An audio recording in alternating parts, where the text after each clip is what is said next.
नमस्कार दोस्तों समस्या तो आजकल जारी है आपके सामने। मैं उस विवाद को कोई नाम नहीं दूंगा। विवाद विवाद होते हैं, चल रहे हैं।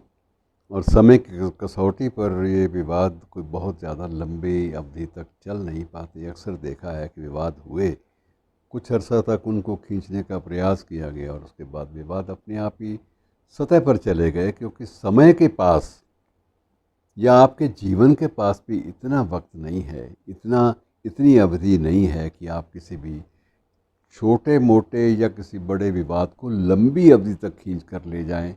ये मुमकिन नहीं होता है। मैं आज जिक्र जिस बात का कर रहा हूँ, इन दिनों में हिंदू मुस्लिम और ये सारे विवाद जो है ये काफ़ी उलझे हुए हैं और बिल्कुल अलग स्थिति में चल रहे हैं। मैं संदर्भ में एक दो बातें दिलचस्पी वाली है वो आपसे बांट लेता हूँ। भारतीय सिने अभिनेता, लोकप्रिय अभिनेता और अपने समय के भारतीय फिल्म के इतिहास के एक स्तंभ ये देवानंद, उनके बारे में है। देवानंद के बारे में यह है कि एक अभिनेत्री और गायिका सुरैया को लेकर उनके प्रेम प्रसंगों के कई किस्से चले थे। और एक समय ऐसा भी आया जब उन्होंने ठान लिया कि मैं तो विवाह इसी से ही करूँगा।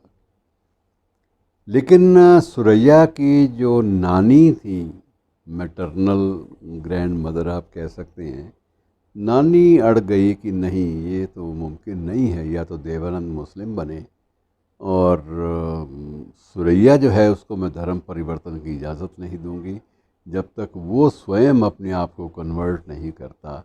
मैं अपनी दोती की, अपनी नातिन की शादी उससे करने की अनुमति नहीं दे सकती।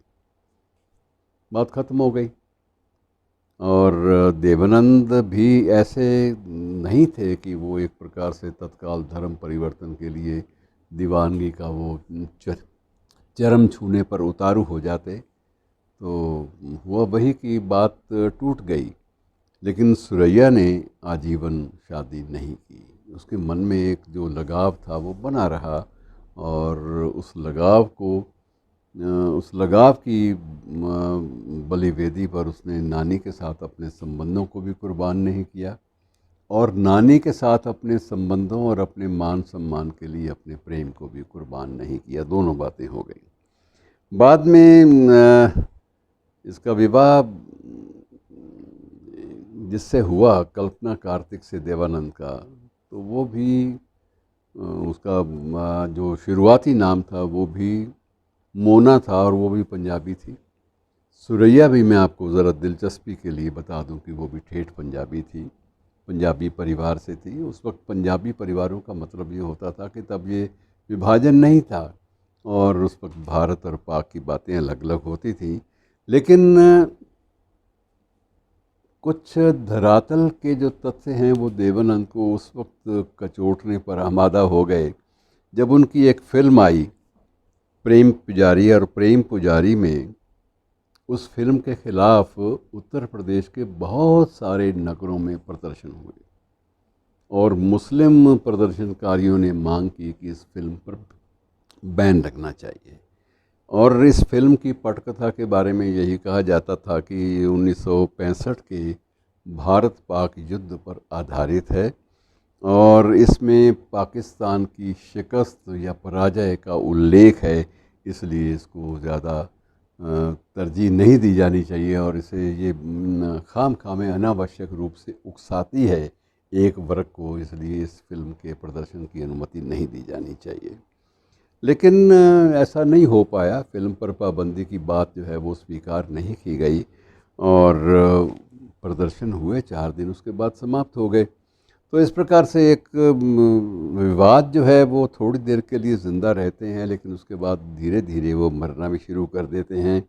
और उस वक्त ये भी था कि देवानंद भी उस कतार में शामिल थे जो कतार ये मांग कर रही थी कि भारतीय मुसलमानों का भारतीयकरण, इंडियनाइजेशन होना चाहिए।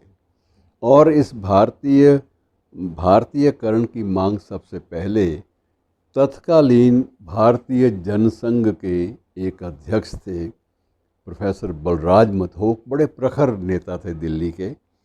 तो प्रोफेसर बलराज मधोक ने सबसे पहले भारत में रहने वाले मुसलमानों के भारतीयकरण की मांग उठाई थी, और धीरे धीरे जब ये मांग थोड़ा बल पकड़ने लगी तो इस कतार में देवानंद भी शामिल हो गए थे, और बहुत सारे लोग अन्य भी शामिल हो गए थे जिनकी ये मांग थी कि ये जैसे भी हो सके ये भारतीयकरण होना ही चाहिए।